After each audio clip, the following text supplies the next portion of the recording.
Details చూస్తే తెలంగాణ జాతిపితగా చెప్పుకుంటున్న కేసీఆర్ ఎందుకు ప్రజల్లోకి రావడం లేదని స్టేషన్ గన్పూర్ ఎమ్మెల్యే కడియం శ్రీహరి ఎద్దేవా చేశారు. ప్రజా సమస్యలపై ఎందుకు స్పందించడం లేదని ప్రశ్నించారు. కేసీఆర్ కుటుంబంలో ప్రతి ఒక్కరూ అనేక అక్రమాలకు పాల్పడి కేసుల్లో ఇరుక్కున్నారని అన్నారు. కూలిపోయే కాళేశ్వరం కట్టి తెలంగాణను దివాళా తీయించారని విమర్శించారు. కేసీఆర్ కుటుంబం వేల కోట్ల ఆస్తులు చెమటోడ్చి సంపాదించిందా అని ఆయన నిలదీశారు. ఇంకెన్నాళ్ళు తెలంగాణ సెంటిమెంట్తో రాజకీయాలు చేస్తారని ప్రశ్నించారు. అధికారాన్ని కోల్పోయామనే అక్కసుతో అధికారం వాళ్ళ జన్మ హక్కు అన్నట్టుగా, అధికారం మా కుటుంబం యొక్క హక్కు అన్నట్టుగా చిల్లర మాటలు, చిల్లర వ్యవహారాలు, చిల్లర విమర్శలు చేస్తున్నారు.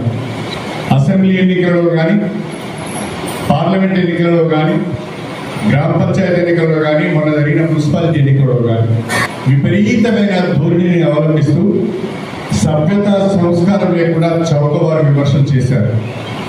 కానీ ప్రజలందరూ వాటిని తిప్పికొట్టారని చెప్పడం నాకు సందేహం లేదు.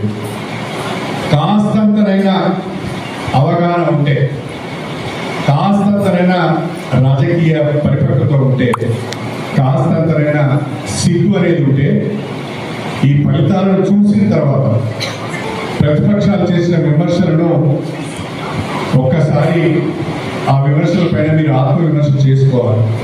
మున్సిపాలిటీ ఎన్నికల్లో డిపాజిట్లు కాకుండా పోయింది.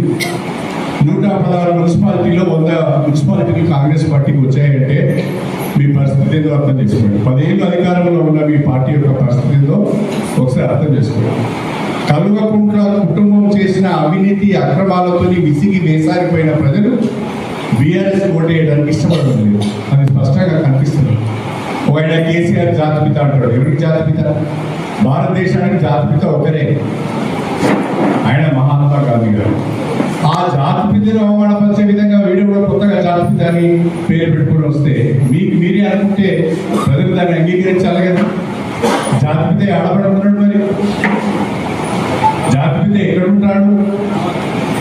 జాతిపిత ప్రజలకు ఎందుకు రావడం లేదు? ప్రజా సమస్యల పైన ప్రభుత్వాన్ని అసెంబ్లీలో ఎందుకు తీయడం లేదు? చెప్పుకోవడానికి సిగ్గుంటారు కాస్తంతగా.